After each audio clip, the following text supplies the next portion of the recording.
Kumusta na? Batang 90s ka rin ba? Kasi batang 90s po ako. Bakit nga ba masaya ang mga batang 90s noon? Kasi wala kaming cellphone, pero puno kami ng kwento.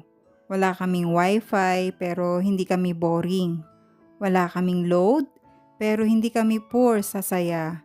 Ang sagot, mas simple, mas totoo, mas marunong kami mag-appreciate ng maliit na bagay. Una, laruan namin gawa lang sa tsinelas at imahinasyon. Wala kaming PS5 pero meron kaming tumbang preso, patintero, luksong tinik, holen at text. Yung tsinelas ng nanay, gawing pamalo, yung lubid, gawing skipping rope. Hindi namin kailangan ng 5K na laruan para sumaya. Ngayon, pag walang gadget, parang katapusan ng mundo. Noon, pag sinigaw ni nanay, uwi na, ayun, buong kalye nagwawala sa tawa kasi nagtatakbuhan. Pangalawa, walang social media kaya walang comparison. Hindi mo alam kung ilan ang followers ng kaibigan mo. Hindi mo alam kung saan sila nagbakasyon. Hindi mo alam kung sino ang mas mayaman, mas maganda at mas sikat. Kaya wala kang inggit, wala kang pressure. Masaya ka lang kasi masaya ka.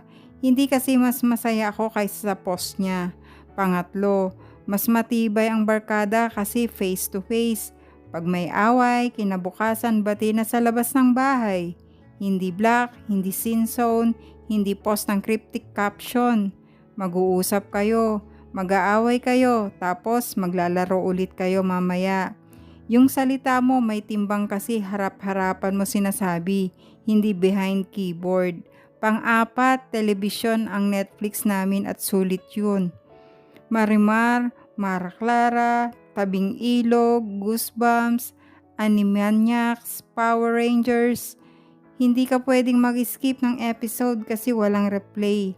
Kaya pag 6 PM na, lahat ng bata nasa bahay na. Nakaupo sa sahig, tawa at iyak, sabay-sabay. Yung commercial break, oras mo mag-ihi at kumuha ng Milo. Ngayon, skip intro, skip ad, skip emotion, walang patience na.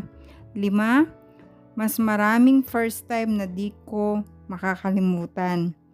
First time gumamit ng pager, first time mag-text sa Nokia, 3310 na tig-isang pindot sa bawat letra. First time makarinig ng Spice Girls sa cassette. First time makakuha ng 100 sa quiz at ipakita sa buong kapitbahay. Bawat maliit na bagay, event. Ngayon, lahat instant, lahat disposable. Kaya wala ng thrill. Pang-anim, ang disiplina totoo. Ang pagmamahal halata. Pag nagkamali ka, hampas ng tsinelas pero yakap din pag natulog ka na. Hindi ka pinalaki sa gentle parenting na puro explain pero alam mo mahal ka kasi ginagawa ng nanay ang 3 trabaho para may baon ka bukas. Hindi ka spoiled pero hindi ka rin pinapabayaan. Pang-7, wala kaming alam sa problema ng mundo. Hindi mo alam kung magkano yung utang ng bansa, hindi mo alam kung sino ang may issue sa politika. Ang problema mo lang, nauubos na yung laman ng yosi ng kapitbahay na ginagawa mong yoyo. Ignorant, oo pero masaya. Hindi pa nabubugbog utak mo ng bad news ng 24/7. Pang-8, mas marunong kami mag-antay. Antayin mo mag 9 PM para sa lab notes. Antayin mo Sabado para sa going bulilit. Antayin mo mag-ipon si nanay para sa Jollibee. Ngayon, lahat gusto instant. Noon, yung pag-aantay mismo yung masaya. Kasi pag dumating na, sobrang sulit. Pero ang totoo, hindi masaya ang 90s kids kasi 90s yun. Masaya kami kasi wala kaming choice kundi gawing masaya yung meron kami.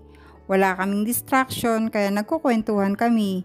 Wala kaming pera kaya nag-iimbento kami. Wala kaming filter kaya totoo kami. Ngayon, marami tayong meron pero kulang pa rin tayo. Kasi mas marami tayong iniisip, mas marami tayong kinukumpara, mas marami tayong kinatatakutan. Tanong ko sa'yo, kung ibabalik ka sa isang araw nung bata ka pa, anong gagawin mo? Ako, maglalaro ako sa kalye hanggang dumilim. Kakain ako ng dirty ice cream na tagpa 5 pesos. Tapos sasabihin ko sa nanay ko, "Salamat ma, masaya ako."